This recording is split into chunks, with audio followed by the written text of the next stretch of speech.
안녕하십니까. 광주전남연구원 조승희입니다.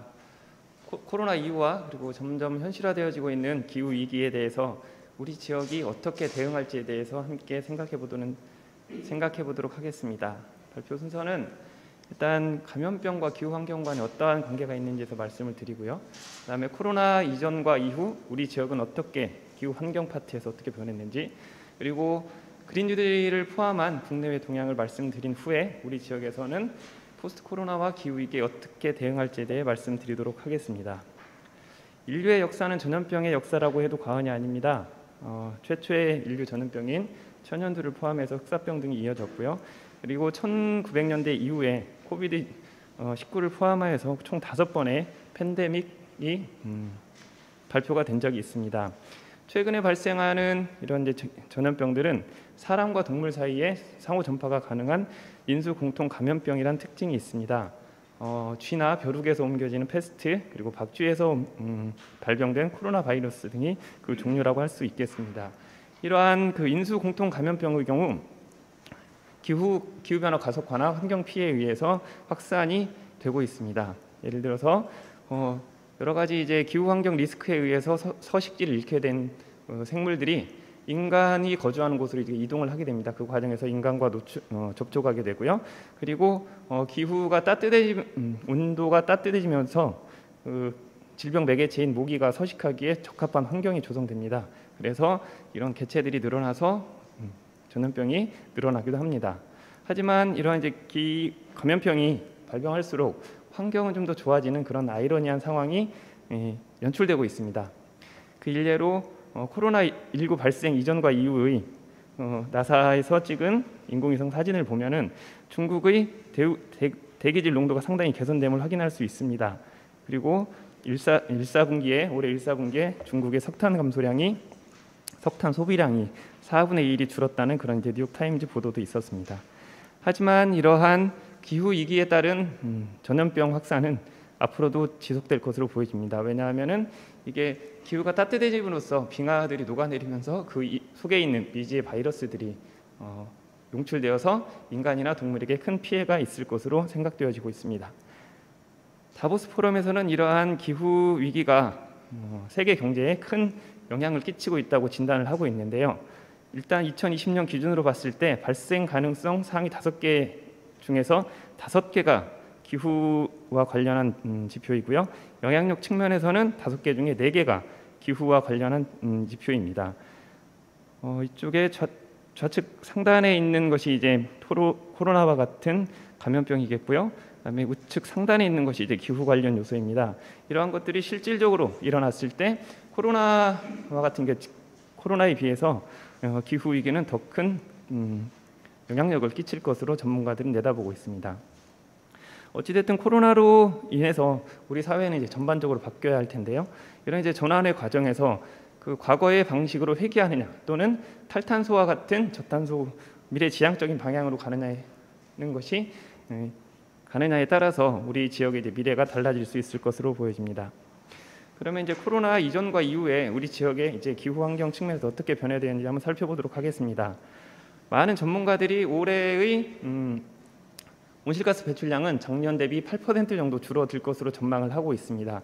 그런데 이것들 한 10년 정도 계속해서 유지해야만 금세기 말 우리 지구가 목표로 하는 산업화 이전 대비 평균 기온 상승 2도씨를 달성할 수 있을 것으로 보여집니다. 그런 관점에서 우리 지역의 에너지 소비 패턴을 한번 살펴보면은 일단 전력 소비 사용량 같은 경우에 우리 광주 지역 같은 경우에는 2.6%, 전남은 10.2% 줄어들었습니다. 석유 사용량 측면에서도 전국적으로 약 6% 줄어들었는데 반해서 우리 광주는 8.4%, 전남은 17.6%가 줄어들었습니다. 광주와 같은 경우에서는 도로, 전남은 화학 제품에서 큰 감소량이 두드러진 것으로 나타났습니다. 대기질 농도 역시 광주 전남 공이 약 30% PM 2.5 기준으로 해서 30% 정도가 개선이 되었고요. 주요 지점의 수질 같은 경우에도 대체적으로 다 감소를 했는데 광주의 산단하천인 풍영정천만 약간 좀 증가하는 것으로 나타났습니다. 저희들이 또 간과하지 말아야 할 것이 저희 지역에 그 여러 가지 야생 동식물들이 있습니다만은 그 야생 박쥐 코로나를 국립환경과학원에서 모니터링을 했었는데 야생박쥐 사체나 배설물에서 우리 광주 같은 경우에는 11개 샘플 중에서 1개, 전남 같은 경우에 89개 중에서 13개의 코로나 바이러스가 검출이 되었습니다. 물론 중국이나 동남아와 달리 인체에 직접적으로 감염 가능성은 낮지만 잘 아시다시피 바이러스가 끊임없이 내부 변이를 하는 것으로 봤을 때 지속적이고 선제적인 모니터링이 필요한 상황입니다.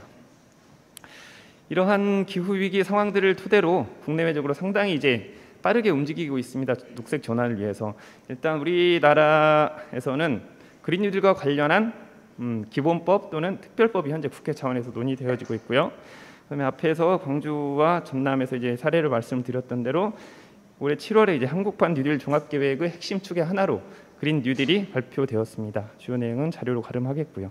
그리고 3개월 후에 그린 뉴딜의 실질적인 추진 주체인 지역의 역할을 강조한 지역균형 뉴딜 추진 방안이 발표가 되었습니다. 여기에서 광주와 같은 경우에는 2045 에너지 자립도시, 그다음에 전남은 신안 8.2기가와트 규모 해상풍력단지 조성이 그린 뉴딜 사업으로 제시가 되었습니다. 앞으로 이런 그린 뉴딜과 관련해서 우리 정부에서는 올해 안에 이제 2082 협정에서 정한 대로 2050년을 목표로 하는 장기 저탄소 발전 전략을 유엔에 제출을 해야 합니다. 그리고 내년 상반기에 코로나로 인해서 1년 연기된 P4G 정상회의가 한국에서 개최가 될 예정인데 여기에서 아마 그린 뉴딜과 관련한 성과들이 아마 크게 홍보될 것으로 보여집니다. 저희들이 이제 우리나라에서 정부 차원에서 그린 뉴딜이 발표가 됐을 때 온실가스 감축 목표가 핵심인데 그것이 없다는 그런 비판이 있었습니다. 다행히 대통령께서 지난달 국회 시정연설에서 2050년 탄소 중립을 언급을 하셨고요. 그래서 이러한 한국판 그린 뉴딜은 아마 지속적으로 좀 더 이제 강력하게 강도 높게 추진이 되어질 것으로 보여집니다. 지자체에서도 여러 가지 서울이나 충남에서도 각 지자체에 맞게끔 지역형 뉴딜을 추진을 계획을 수립을 한 바 있고요. 이제 해외로 한번 눈을 돌려볼 텐데요. 민주당에서는 2, 3년 전부터 그린 뉴딜 결의안을 발의를 해서 논의를 활발하게 진행을 했습니다. 이번에 이제 조 바이든 대통령이 당선됨으로 인해서 민주당이 가지고 결의했었던 그린 뉴딜 정책은 좀 더 확실하게 추진되어질 것으로 보여지고요. EU에서도 2019년 12월에 최초의 기후 중립 중립 대륙을 달성하겠다는 그린 딜 정책을 발표를 했습니다. 미국이나 EU 공이 탄소 국경세를 언급을 하고 있습니다. 탄소 국경세는 탄소 다배출 기업에 대해서 무역 장벽으로 작용을 할 텐데 우리 특히 전남 같은 경우에는 석유화학이나 철강 이런 것들이 크게 아마 영향을 받을 것으로 보여집니다. 그래서 정부와 협력하여서 이런 것들이 녹색 전환할 수 있도록 더 깊은 관심이 필요할 것으로 보여집니다. 광주 같은 경우에도 앞에서 아까 말씀드렸던 대로 2045 탄소중립 에너지 자립도시 광주를 위해서 8개 사업을 중심으로 추진이 되어지고 있고요. 전라남도도 민선 7기에서 핵심 브랜드인 블루 이코노미를 중심으로 해서 에너지 트랜스포트와 연계한 전남형 그린 뉴딜 사업이 추진될 것으로 보여집니다. 이를 토대로 해서 이제 우리 지역이 어떻게 하면 좀 더 녹색 전환에 선제적이고 우리 지역에 맞게끔 도달할 수 있는지에서 말씀을 드려보도록 하겠습니다. 아까 말씀드렸던 대로 올해 내에 우리 정부 차원에서 유엔에 저탄소 발전 전략을 제출하도록 되어 있습니다. 물론 이제 지자체는 의무 사항이 아닙니다만 지자체에서도 우리 광주와 전남도 국이 이제 탄소 중립을 마련했거나 마련 중에 있기 때문에 그러한 여러 가지 이제 구체적이고 실행 가능한 시나리오들을 토대로 실천 계획을 마련할 필요가 있겠고요. 그리고 상호 간의 정책 간의 연계성이 높은 기후 대기 에너지 정책을 통합할 필요가 있겠고, 그러니까 광주에서 말씀드렸던 대로 그 기후 에너지 관련한 전문기관, 재단이나 공사 형태의 기관을 설립해서 우리가 추진하고 있는 그런 사업들을 좀 더 구체화시킬 필요가 있을 것으로 보여집니다. 그리고 아직 시도민들께서는 기후 위기에 대해서 인식을 하고 있습니다만 내일이 아니라는 그런 인식들이 많이 높은 것 같습니다. 그래서 시도민들의 인식 개선을 위해서 시도 차원에서 기후 위기 비상 선언 선포도 한번 저희들이 마련해 봄직할 것으로 보여집니다. 그리고 녹색 전환 주류화를 위해서 전력 수요량의 100%를 재생에너지로 활용할 수 있는 R200 캠페인을 마을 단위, 그다음에 기업 단위, 그리고 산단 단위에서 지속적으로 추진할 필요가 있겠고요. 그리고 우리 지역 같은 경우에는 내년에 이제 여수 산단의 전력 공급을 책임졌던 호남 화력 폐지가 되고요. 2025년과 26년에 원전 6개 중에 1, 2호기가 이제 수명이 종료됩니다. 상당히 큰 에너지 공급의 변화가 예상이 되어지는데 우리 지역에 맞게끔 에너지 수급 시나리오가 구성되어야 할 것으로 보여지고요. 원전 1, 2호기 그 해체 과정에서 주민들이 피해를 보지 않도록 확실하게 주민들의 의견이 반영된 해체 준비를 해야 할 것으로 보여집니다. 그리고 정부와 이제 에너지 거버넌스를 구축해서 정부 같은 경우에는 기저부하를 관리를 하고요. 그다음에 지자체에서는 재생에너지 기반의 분산형 전원을 확충함으로써 서로가 보완할 수 있는 그런 관계 형성이 필요할 것으로 보여집니다. 그리고 획기적인 온실가스 감축을 위해서 CCS나 그다음에 에너지 산업 전환 공정, 그다음에 저탄소 농업 기술, 그린 모빌리티들도 추진해야 할 것으로 보여지고, 그다음에 환경 차원에서는 하수 처리수를 재이용하거나 그다음에 하천수나 지하수를 여론으로서 활용할 수 있는 수열 에너지 활용도 저희들이 온실가스 감축 사업으로 고려해 봄직합니다.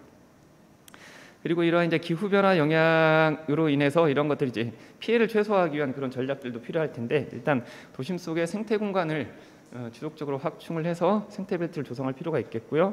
그다음에 농수산업 측면에서 봤을 때 아열대 작물이나 우령 종묘 생산 기술들을 개발, 농가에 보급함으로써 어가에 보급함으로써 기후 변화로 인한 피해를 최소화할 필요가 있을 것으로 보입니다.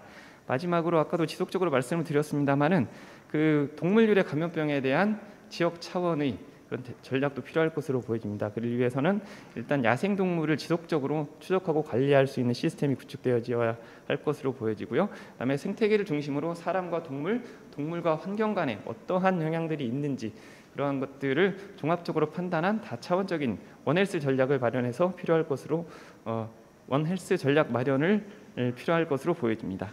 이상으로 발표 마치겠습니다. 감사합니다.